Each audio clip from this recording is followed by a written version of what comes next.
So who can deny that bullying doesn't have a negative connotation? This is a perfect example of what we've already been talking about. When society identifies something that already has a negative connotation as being to blame for something, it's not hard to get other people on board because people already want a reason to attack that thing. And bullying is something that almost everybody alive has had negative past experiences with to one degree or another.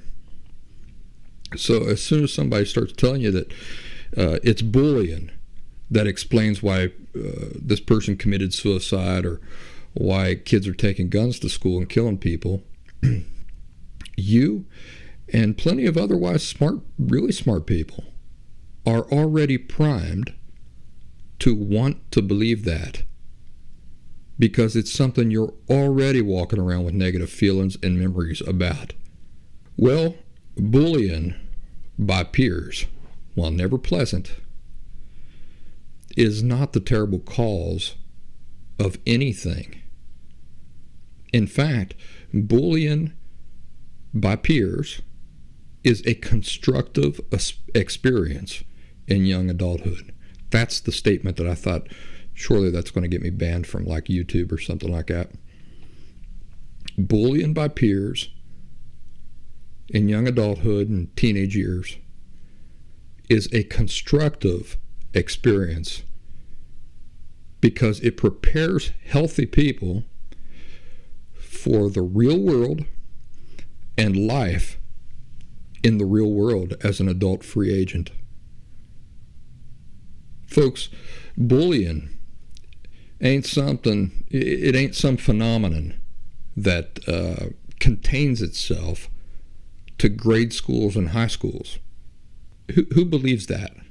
Who believes that bullying, like once you get out of grade school and high school, you never have to deal with it again? It's not in real life. Who come up with that narrative? Because it's baloney. Out in the real world, bullying is happening every day. It's happening in every single company and business and branch of government every day, in every country, I should add. Do you want to be a politician someday? Well, you're not going to get very far if you can't take being bullied and learn to do some bullying of your own.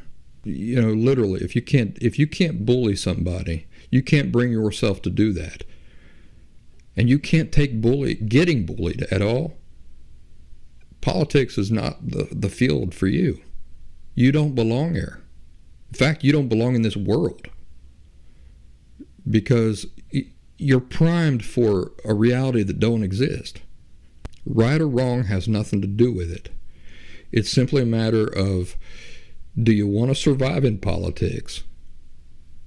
And if you do you want to do well in politics? Do you want to get the things done that you would like to accomplish for society? That's going to require some bullying among your peers, the other politicians, and that sort of thing. It's part of the reality of the world. Even politicians who you admire and think, oh, they're so sweet, she's so sweet, oh, he's such a big teddy bear. They're only presenting that image. In reality, behind the scenes, they are being bullied and they are bullying back. That's how politics works. That's the world of politics. And if you don't believe me, you're naive about the world of politics.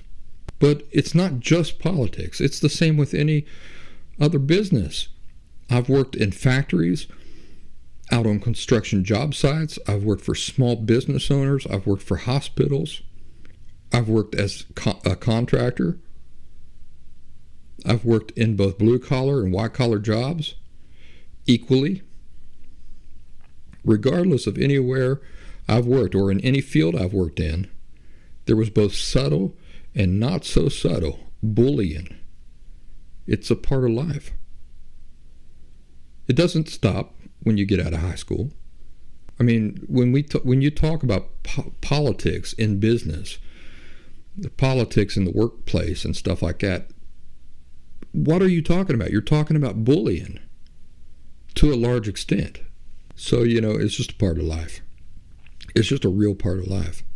And you can get a big old hair in your biscuit that I'm telling you this and start talking about how things should be and how things shouldn't be and how that shouldn't be allowed and this shouldn't be allowed and this and that. But here at The Last Symptom, we don't live in this fictional world of shoulds and should nots, this imaginary non-existent reality. We live in the real world. That's what acceptance is. The opposite is denial. The real world that The Last Symptom exists in and is trying to help other people get to is being able to look at a thing and saying, no matter how I feel about that, I can see that for what it is. I can see the world for what it really is and work with it, not against it. Oh, there shouldn't be death. There shouldn't be death. Well, whether there should be or should not be is irrelevant. There is. You see what I'm saying? So if you're living like death doesn't exist because you don't like it, you don't like the way it makes you feel, and you think it shouldn't be, good luck to you. But you'll get by much, much better. You'll have much more success if you just look at the thing. It doesn't mean you have to like it. That's not what acceptance is. It just means that you can see the reality there. That is what it is. Now, when I make decisions and I approach the thing, I'm approaching the thing based on the real nature of the thing, rather than this fictional idea of shoulds and should nots that doesn't even exist. So anybody who thinks they're doing kids a great favor by trying to shield them from bullying in their young adult lives simply has no concept of the harm they're really doing. They also have no insight whatsoever into what the real problem is. They're identifying bullying as the problem. That's not the problem. So while they're identifying the wrong thing as the problem, the real problem is going unaddressed.